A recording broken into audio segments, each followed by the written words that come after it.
Мынау қазіргі мына дүниеде кейде сіздің біздің мәмілеміз соншалықты бұзылғандығын айтып жатырмын. Ер мен әйелдің арасындағы арақатынасының бұзылғандығын айтып жатырмын. Біз бір-бірімізге керек жандармыз. Бір-біріміздің қадірін білуіміз керек. Еркек әйелге керек, әйел еркекке керек. Көп адам енді жастар мынанда отырған біреулер бірден ойлайтын шығар, ол төсек деп. Әңгіме төсекте емес. Әңгіме мәміледе, өмірдің бәрі ол төсекпенен шешілмейді. Әңгіме мынау, бір ішетін жылы шайыңызды болса да, көңілдің қошымен отырып ішсеңіз, одан рахат нәрсе жоқ қой. Ер азамат далада жұмысын атқарады. Әбден барлық жұмысыменен әйтеуір сыртта күресіп, таласып, жанжалдасып үйге келгенде үйдегінің бәрі жайнап, сағынып, келе қал деп отырса, ер адам далаға қарайды дейсіз ба, үйіне қарай қаша береді. Өткен үйінен тыныштығын табады. Құран-ы Каримде де сол үшін айтады. Сіздер үйленіңіздер, үйленсеңіздер жүректеріңіз тыныштық табады дейді. Сол үшін бауырлар, ер жігітке айтатыным әйеліңіздің қадірін біліңіз. Әйел кісіге айтатыным еріңіздің қадірін біліңіз. Ол мен үлкенмін, менің жолым деп таласуға болмайды. Ана бір сатирик бауырымыз айтқандай, сен директор, мен гарано деп таласудың қажеті жоқ. Қаншалықты жанжал болған сайын ол үйден қазақ айтады. Бір үйде жанжал болса 40 күндік береке кетеді дейді. Қол көтеру әйелге өзінің орнымен болады. Бет алды біреудің баласын сабап, қол көтеруді қояйық, доғарайық, омен мәселе бітпейді. Одан бөлек сіздің біздің қанша әлеуметтік проблемаларымыз бар. Арақ шарапты айтыңызшы. Не деген орасан үлкен проблема алып келіп жатыр жанұяға. Тепсе темір үзетін соқтандай жігіттер алдымызға ата-анасы ертіп келеді, не әйелі ертіп келеді. Мына жігіт ішше дейді, тоқтамай 20 күн деп ішеді дейді. Бір нәрсе қылып беріңізші дейді. Қарасаңыз, бүкіл тапқан өзі 15 күн жұмысте болады.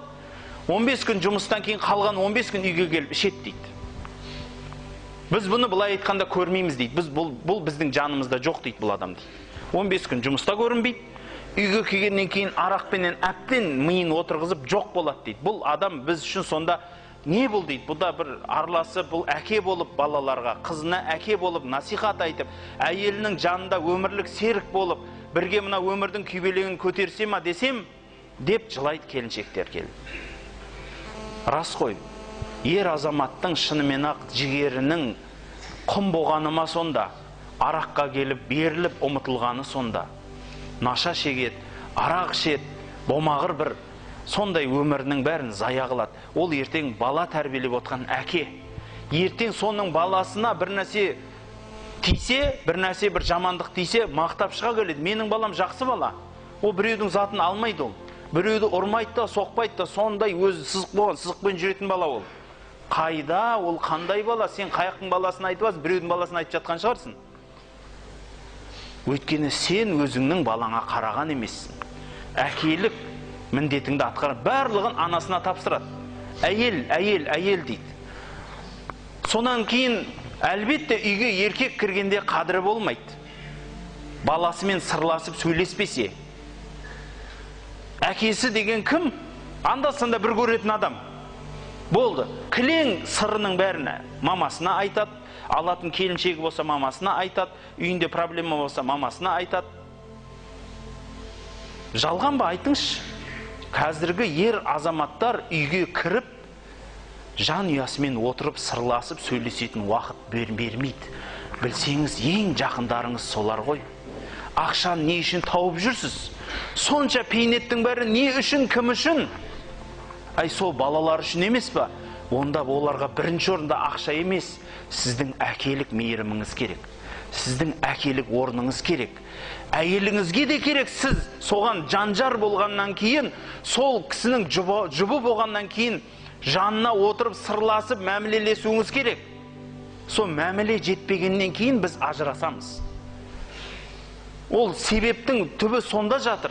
Ана жүрген кезде барлығы осы қыз бен жігіт болғанда өліп жақсы көреді ғана, телефонды қайта-қайта звондайды, ана WhatsApp-ынан қайта-қайта жазады, хат жазады, сурет жібереді. мәміле жақындатады. Ал енді келіншек қып үйіне албағаннан кейін болды. Керек болса WhatsApp-ты өшіріп тастайды, ана, мынау бәле болды ғой деп, блок қойып тастайшы деп.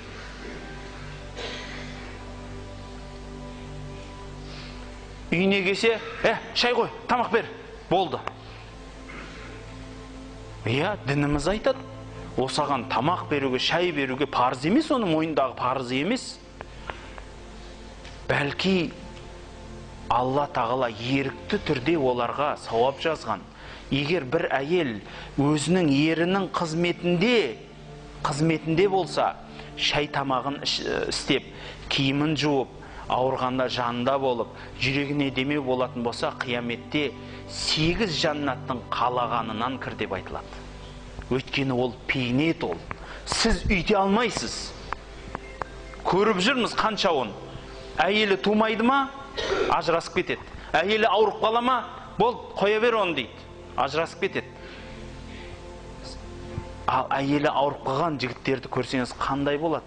Көріңізші, өмірінің қандай екені. Сол ауырмай тұрып істеуіңіз керек еді ғой сол қызметті. Мынау екеуміз бірге өмір сүріп, бірге өлейік деп оны да күтіп, оны да қарауыңыз керек қой. Бір машина сатып алады жігіттер. Сөйтеді да қолынан трәпка түспейді. Ананы сүртеді, тазалайды, резинкесін дұрыстайды, болтын бұрап қояды, жақсы көреді. Неге десеңіз, темір ғой бұл десеңіз, бұны мініп жүр, менің әжетіме жарап жүр ғой дейді. Жақсы көреді. Ол темір ғой ол. Ал анау әйел жаны бар.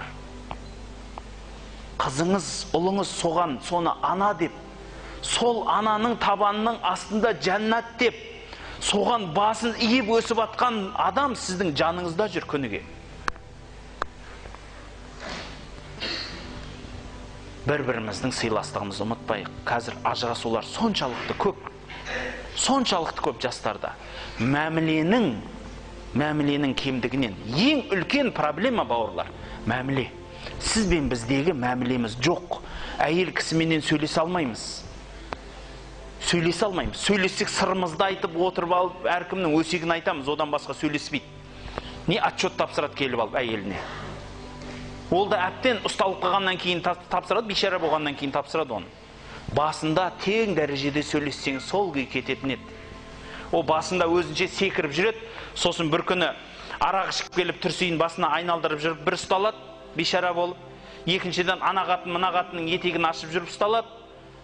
Үшіншіден ақша тығып арақ ішем деп жүріп ақша тығып ұсталады, сосын абырой кетеді. Сосын балаларының алдында әйелі сөйлеп отырады. Отыршы, сен сөйлемеш, жүр сөйлеп отқанда. Бейшара ғой анау. Ақша табатын құрал ол. Анда-санда керек болған кезінде, бала тууға керек болғанда пайдаланатын төсекте, ақша керек болғанда сауатын құрал еркектік қасиетін жоғалтады.